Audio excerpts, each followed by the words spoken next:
samba sa Kanya, sa araw na ito na Kanyang pinangin. Pagpalang nawa po tayo sa pakikinig ng Kanyang salita sa atin. Muli po natin buksan ang ating binasa mula kanina sa ating scriptural reading at para sa ating magiging verse sa oras na ito ay nasa verse 1 from chapter 8 ng Romans verse 1. Ito po ang sinasabi ng verse 1 ng Romans chapter 8. Ating basahin sa wikang English, no? Medyo mahirap sa Tagalog. Right? So sabi po dito, there is therefore now no condemnation for those who are in Christ Jesus. Tayo po'y manalangin ng panandalian.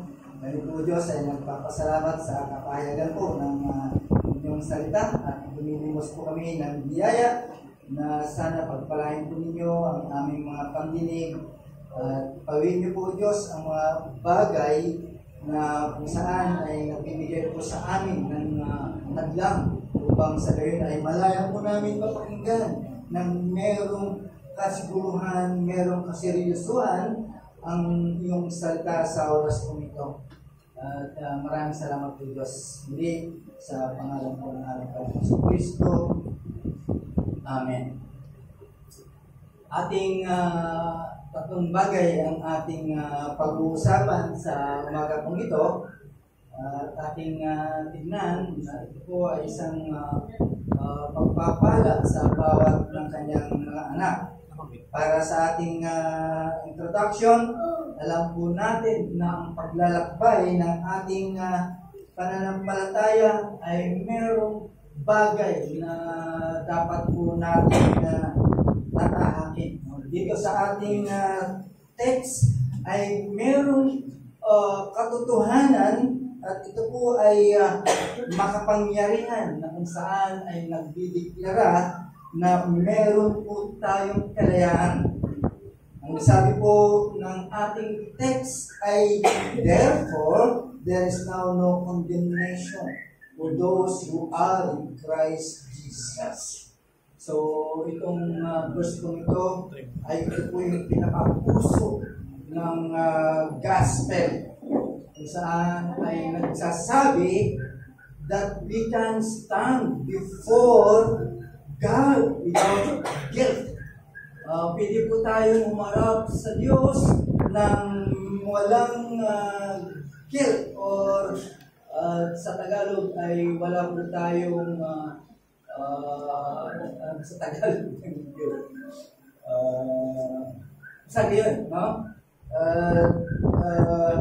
Biglang sabihin ay tayo ay malaya sa anumang hatol ng kasalanan na dapat po nating deserve. Diba? Kapag mayroon kang kasalanan, there is a condemnation. It is deserved para sa bawat isa po sa atin. Handaan po natin. Kaya lang ang kalayaan po ito ay hindi po ito automatic. Hindi agad-agad. Kaya walang kadahilanan o walang kwenta. Ibig sabihin, kung ating titignan ay merong malalim na ibig sabihin po nito. Bakit? Kasi ito ay nakaugat. It is rooted. Nakaugat po ito sa ating pagkakilanlan kay Kristo at sa kanyang tinapos na ginawa sa krus ng Kalbaryo. Kaya nga si Paul, nung siya ay nangungusap sa mga Romano, sa kanilang pandinig ay hindi lamang po ito comfort para sa kanila, and also comfort for us. Kaya lang, there is an essential addressing about this condition dahil sa kondisyon ng isang tao na dapat po natin makita sa harapan po ng Diyos. Okay, from this verse, Ay tignan muna natin, ano ba, bakit mayroong ganitong litanya na sinasabi ni Paul. Tingnan po natin kung gaano kabigat ang tinatawag na hatol o condemnation na sinasabi po dito as we carry the sin. Yung kasalanan na dala-dala po natin, ay tingnan po natin kung gaano kabigat ang magiging hatol po nito. Pero ang katotohanan, si Kristo ang siyang nagpalaya para sa condemnation po nito. Sinasabi ng text po natin that we are no longer condemned in Christ. Yan po yung sinasabi po ng text po natin. Na hindi lamang po yun, ay titignan din po natin ano ang ibig sabihin na tinatawag na in Christ. Ano ang sa palagay po natin na kapag nakain ng Kristo. Tandaan po natin, bilang isang Kristiyano ay meron po tayong panibagong identity. If you are in Christ, ay merong panibagong identity sa iyo. It's changed, ibig sabihin, siya ang nagbago sa lahat ng bagay. Kaya buksan po natin. Let's see kung ano po ang offer ng text po ito. That we have the freedom through His Son, Jesus Christ. Kaya una, ay unawaan po natin kung ano po yung bigat ng condemnation na tinatawag. It means yung hatol. Unawaan po natin kung ano po yung hatol na sinasabi po dito. Para maintindihan po natin to fully understand the freedom na binigay po ng Romans chapter 8 verse 1 na ipinapangako nito, we need to understand the deep of condemnation. Yan ang maintindihan po natin. Yung bigat ng hatol na tinatawag dito na saan ito yung dinala ng kasalanan na meron po tayo. Okay? Now, tignan po natin in Romans chapter 7, if we read Romans chapter 7, the whole chapter ng Romans chapter 7, ay ipinapakita ni Paul kung saan ay meron po siyang sariling struggle with sin. No? Pinakita ni Paul kung paano nag-struggle sa kasalanan. It is illustrating the human condition. Yung sinasabi ni Paul, ibig lang sabihin, nagpapakita lamang ng condition, ng universal human condition. Yan po yung ipinapakita. No? Makikita po natin ay merong nakita niya na there is a conflict para sa kanya. May natagpuan siya that there is a conflict enslaved by his sinful nature. At yan ang naging struggle ng lahat ng tao. Okay? Yan struggle because sinasabi po ng Romans chapter 3 verse 23 that we all have sinned and fall short of the glory of God. Yan ang kondisyon ng tao at yan ang nagbigay din para mapawalay po tayo sa Diyos. Yan ang bigat ng condemnation ng tinatawag. Yan ang nagdala po sa akin, ang bigat ng pagkakao. Kaya nung sinabi po ni Paul, no condemnation. When Paul says no condemnation, and hindi niya sinasabi na it doesn't matter about sin. Ibig lang sabihin, he was saying the profound about the gospel power. Yung kapangyarihan ng gospel na kung saan ay napakinggan ng bawat isa sa atin na siyang nagpalaya sa atin. Kaya makikita po natin that the gospel, it means the gospel doesn't condemn us. Ibig sabihin, yung gospel ang siyang nagpapalaya po sa amin. While the law, siya ang nagkukondem na sa atin. Yung biyaya ng Diyos ang siya nagpalaya po sa atin. But the law ay siya ang nagiging nagbigay ng condemnation po sa atin. Right? That's the law. Kanina, nag-uusapan yung law of God. Okay? Yan po ay siyang maghahabol po sa atin. Dahil ang law po na yan ay ang purpose po niyan ng law ay reveals sin. Right? Nung kung wala ang law ay walang kasalanan. Walang may papakitang kasalanan. Yan po yung trabaho ng batas. Which is, makikita po natin na ang batas ay nasa Old Testament. Right? Pero yung gospel na ating napapakinggan from time to time, it offers freedom from it. So, nakikita po natin between the distinction between the law and the gospel. Yung law means talagang walang magagawa dyan, kundi talagang iko-condemn ka. That's the law. Right? Kung ano yung kasalanan mo, talagang iko-condemn na ka. But yung gospel, anong ino-offer po ng gospel? Freedom. Okay? Merong kalayaan about the gospel. Why? Because the gospel provides deliverance. Right? Nagpo-provide ang gospel ng kalayaan.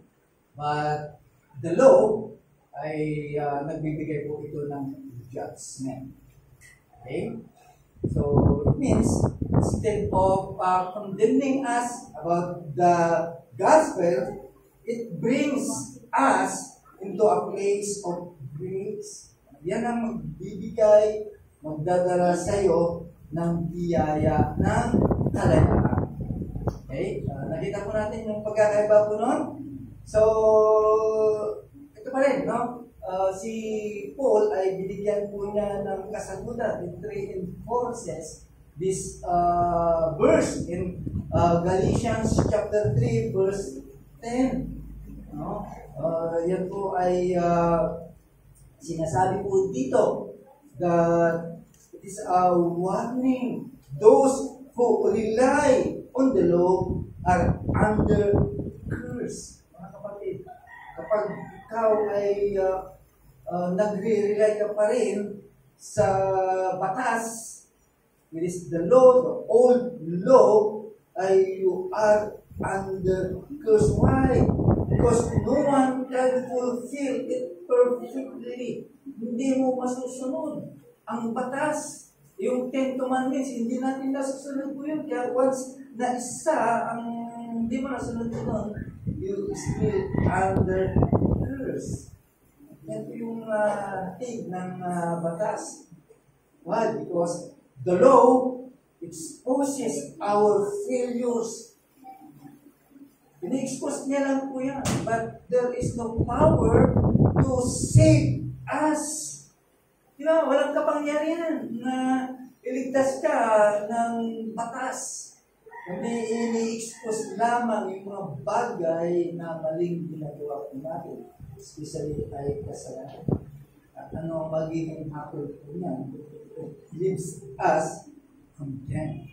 Di ba? Hindi yung trabaho po nun. At yan ang katotohanan na nagaganap sa bawat tao. Okay?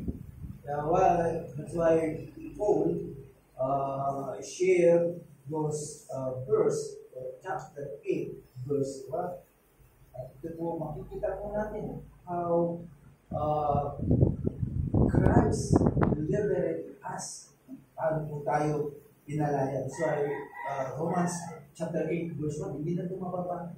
That this is a conclusion. Ang sinabing, therefore, no? At hindi na mababa. Ang problema ngayon yung now. Right?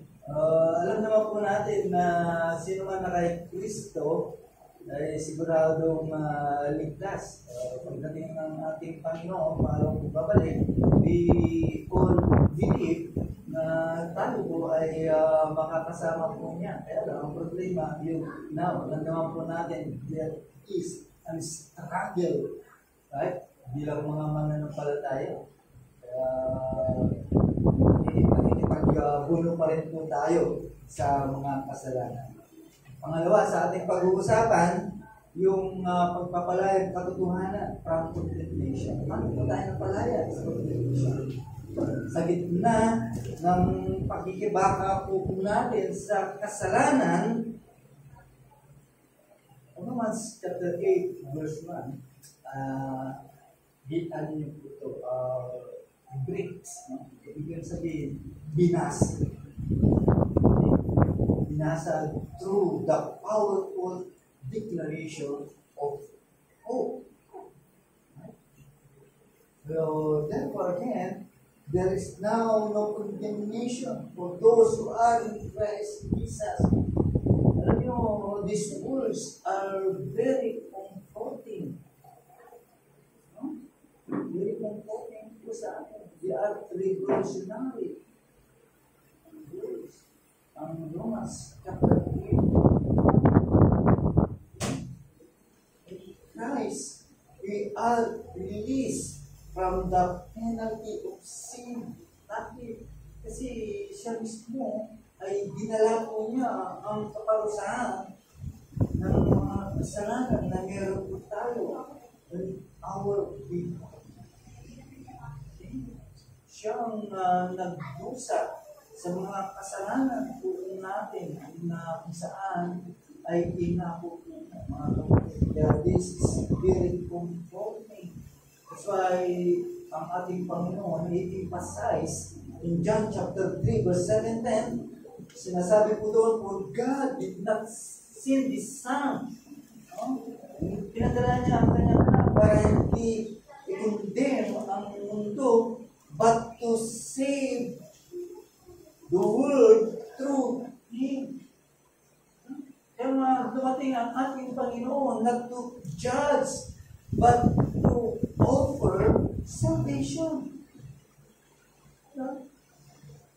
Kaya this freedom from condemnation, tandaan po natin, ay regalo po ito. It is a gift, not something we can earn. Wala po tayong kakayahan para mapalaya po tayo sa paghatol ng Diyos. Kahit ano ang gawin po natin na maganda sa harapan ng mga tao, it cannot liberate us from condemnation. That's why this is a gift for you and for us.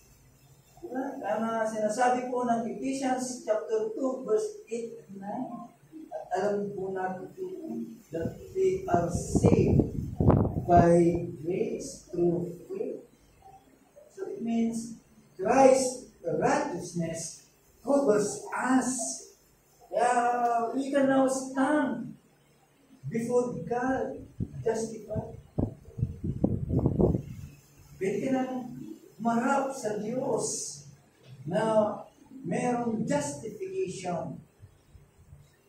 Kaya nga itong katotohanan kong ito ay nagbago. Siya ang nagbago po sa atin. It transforms us. At nagbigay po ng bawat isa po sa atin ng confidence o kumpiyansa at kasiguruhan that you are no longer condemned. Wala nang hatol na tatanggapin ang bawat po sa atin sa sino man na nakay-Kristo. Paraya po sa atin. Kapag wala ka kay Kristo, yung hatol ng Diyos ay sinusundan ka every time na ikaw ay lalabas sa pintuan ng bahay mo, yung hatol ng Diyos ay sinusundan sa every time. Ay hahatulan siya. But now, you are in Christ, meron ka ng kumpiyansa, meron ka ng kasiguruhan that you can stand before God. Yun yung nakalaya ko sa akin. Pangatlo, ano ang kadahilanan? Bakit hindi ka na nahatulan? Para mapanghawakan po natin fully to grasp the verse 1 ng chapter 8, kailangan po natin maintindihan kung ano ang ibig sabihin na kay Kristo. What is the meaning in Christ? Para maintindihan po natin fully, para mag-grasp po natin ang ibig sabihin nitong verse na po, that there is no condemnation. Kaya kailangan po natin maintindihan, mga kapatid. Ang praise mo ito, it signifies a profound spiritual union with Christ that fills and defines our identity. In Christ, ibig lang sabihin, ipinapakita kung ano yung relasyon mo kay Kristo at nagbibigay po sa iyo ang iyong katatayuan sa Kanya. Kaya sinasabi ng 2 Corinthians chapter 5 verse 17, diba? Ang sabi po doon, therefore, if anyone is in Christ, the new creation has come, the old has gone, the new is being in Christ. Ibig sabihin po nun, our old condemned nature ay napalitan po ng panibagong likas. Ibig lang sabihin, you are free from sin, from the power and penalty of sin. Na napalaya ako sa Christ. Tignan po natin, Galatians chapter 2, verse 29, dito inelaborate ang ibig sabihin mo. Nakaintindihan po natin. Ano sabi po ng Galatians chapter 2, verse 29? I have been crucified with Christ. It is no longer I who live, but Christ who live. Ang ating buhay, ang iyong buhay, already hidden in Christ. Ang buhay po natin ay nakatalaw na kay Kristo. Bakit? Because defined by His righteousness, not our ability to keep the law. Hindi lang kahit anong gawin mo para sundan ang batas, hindi mo magagawa. Hindi yung righteousness with Christ.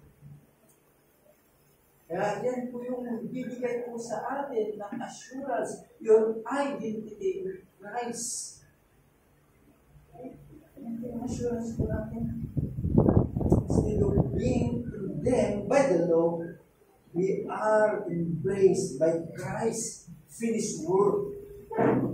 Ginawa ni Kristo sa krus. Tapos ginawa ni Kristo. Padahilan.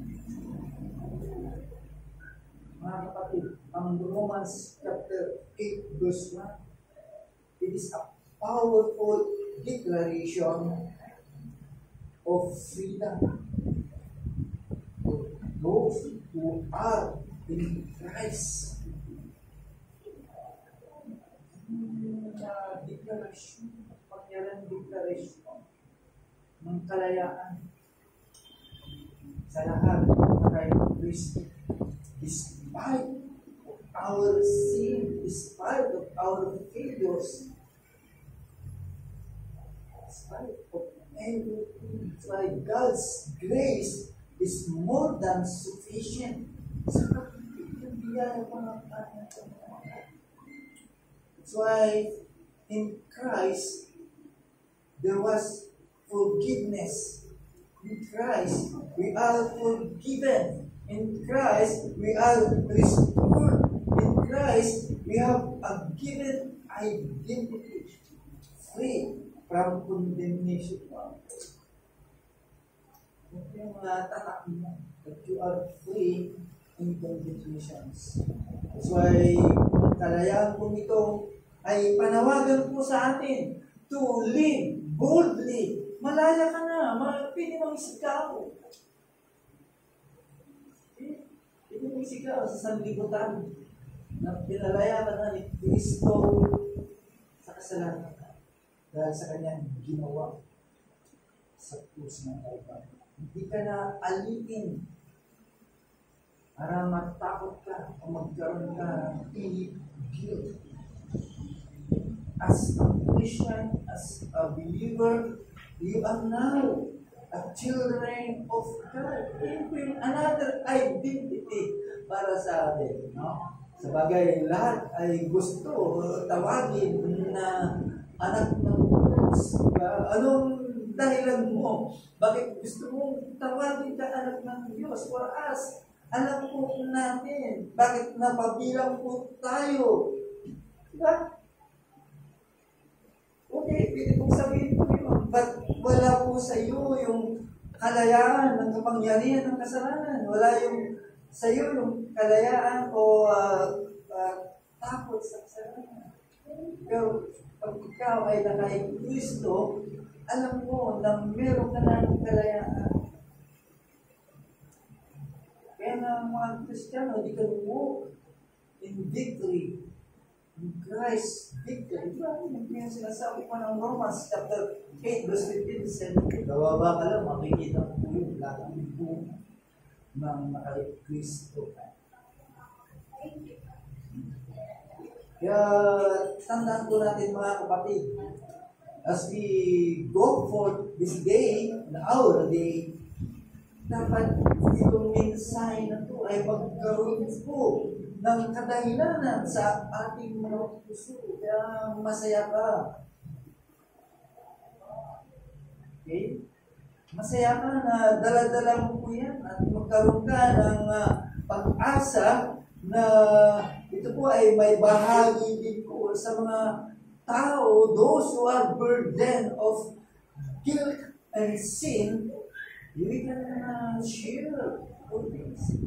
Na meron din silang pag-asa to liberate. Para mapalaya din po sila ng condemnation, ng kasalanan po ito. Na meron din silang kalayaan at mamuhay kay Kristo. At sa pamamagitan po niya, ay mapapalaya na po siya. Sa pamamagitan niya, we are now free from condemnation.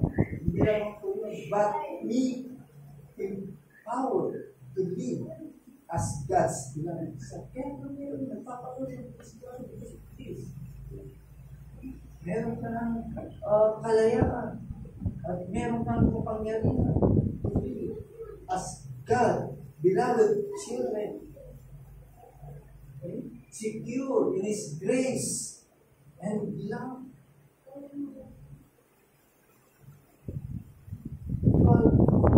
See, hindi mo pagsigawan mo.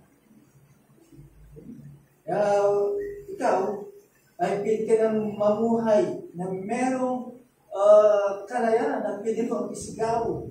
Diba? Minsan sumisigaw ang puso po natin. Merong kagalakan because you know that you are liberated from condemnation. Diba? Mapalaya ka kaya ng ganong kalalagayan. Minsan talagang nag-uumapaw ang kagalakan ang puso po natin. Minsan naisisigaw po natin dahil naisip po natin ang kalalagayan. Naisisigaw po natin. You cannot proclaim with joy. For in Christ, you are free indeed. Malayang-malaya ka kay Kristo. Lampitin mo nga po kasi. Masaya ka na pwede mong sigaw ang kalayaan. Paano po natin i-apply po ito?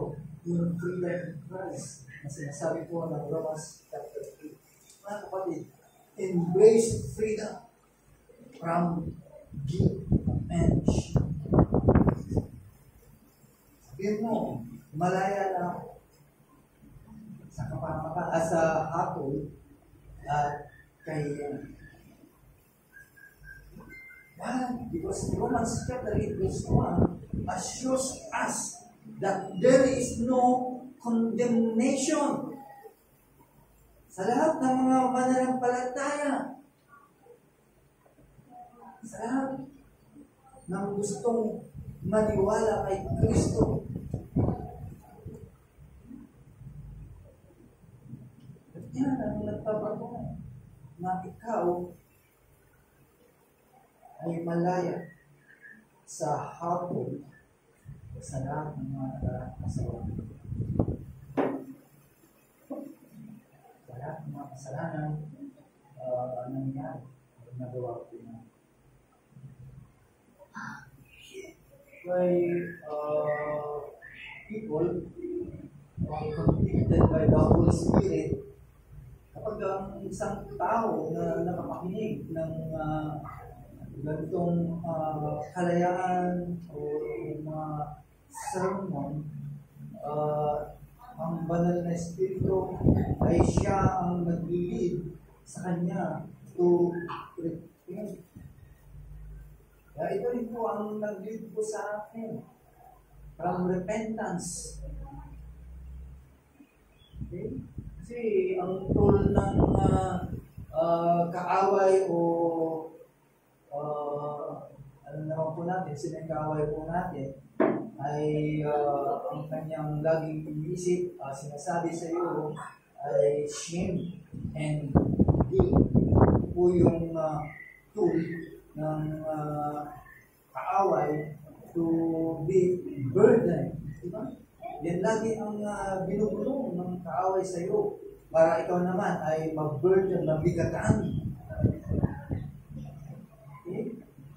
Yan ang lagi na sinasabi sa iyong konsensya because of sin. Para magkaroon ka ng shame, burden. Pero yung kalayaan na meron ka na, ay ito yung magbigay sa iyo ng lakas ng loob to walk. Diba? Iyan ang bibigay po sa atin. Mas lalo pang pagbubutihin pa natin ang ating paglakad na meron po tayong kumpiyansa sa biyaya na dumating po sa akin. Okay? Na dapat nating malaman that God, through Christ's righteousness, ay napalaya po tayo. Right? Kaya mayroong 1 John chapter 1 verse 9. Right? Yan yung antidote sa mga nagnanais na lumapit kay Kristo or even na kay Kristo. Sometimes dumarating din po yung lalo na sa ating mga Kristiyano, dumarating din yung time na kung saan ay binubulungan natin